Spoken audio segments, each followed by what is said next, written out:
When I was 13 years old, I was diagnosed a type 1 diabetic. Actually, I was diagnosed a type 2 diabetic, and then a type 1.5 diabetic, and finally a type 1. No, I didn't.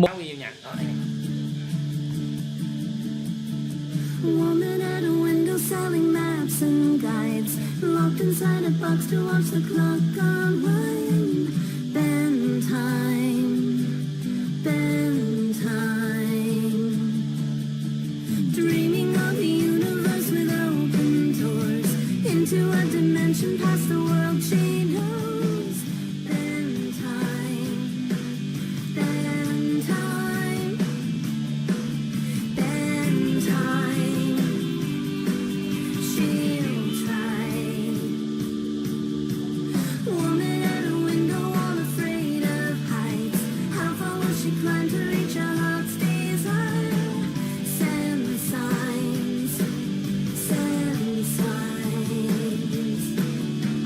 Drowning. Orphaned to some kind of weird multi-type diabetic. The doctors just really didn't know what was going on. As I'm making this video, I've been diabetic for 9 years. And in those 9 years, I've taken over 15,000 shots, poked my finger with a needle over 25,000 times. I've had countless blood draws and counting. I consider myself lucky the way that I was diagnosed. I actually went to the doctor for a stomach ache. No other symptoms. I wasn't thirsty, I wasn't having headaches, I wasn't dizzy, I wasn't any of that. I just didn't feel good. The doctor, having no idea why I was complaining, decided to order blood work, and it came back that I was a diabetic. At the time, I had no idea what that really meant. I went for a glucose tolerance test, which was gross. While at the time I didn't quite know what my diagnosis meant, I remember watching my grandma just burst into tears. And of course, my mom started crying as well. No, I don't eat candy, I don't eat sweets, I don't even like any bit of sugar. Diabetes is not caused by sugar, and eating too much candy won't give it to you either. This is something that I was born with. About a year prior to that, I was hospitalized with pneumonia. I dropped down to like 90 something pounds, and we think that's probably what brought it out. I will never forget the first day I started taking insulin. Let me tell you, this dude, this doctor, he was not messing around. First time I ever saw this new doctor, he looked at my blood sugars, back at me,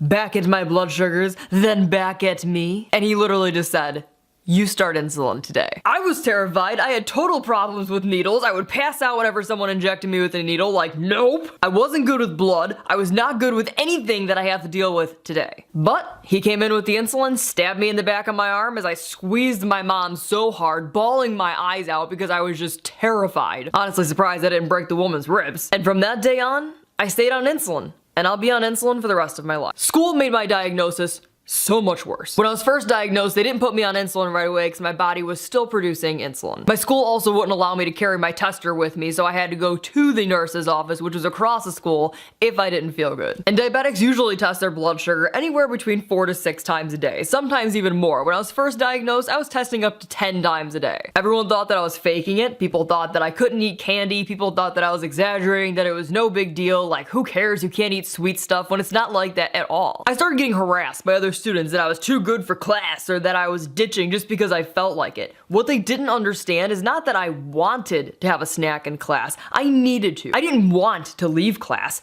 I needed to. I didn't want so many sick days. I didn't want so many doctor visits, so many blood draws, so many pokes, but I couldn't do anything about it. I could only handle it the best that I could.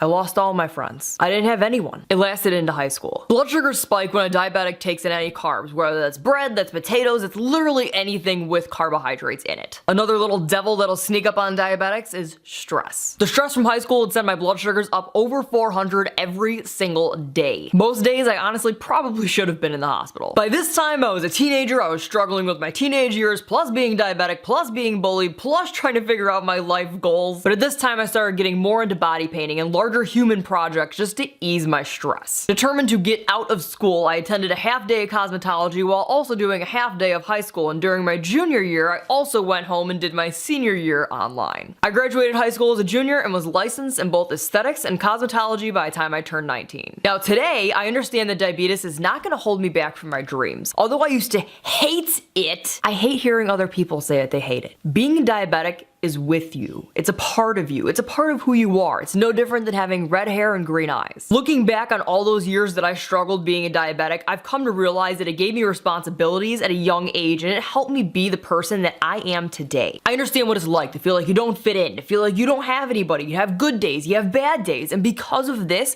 I'm able to help others who have gone through or are going through this same thing. No matter what anyone says, you are beautiful inside and out, with or without an illness. Stay true to yourself, follow your dreams, and never give up. The literal only way you're gonna reach defeat is if you give up on yourself. You decide your destiny. You make your own decisions, and only you can determine who you are and who you will be. Be confident in yourself and always be kind to other people, because you never know what's going on in someone else's life. If there's one thing that I've really learned since I've been diagnosed, no matter what life throws at you, you're never truly alone.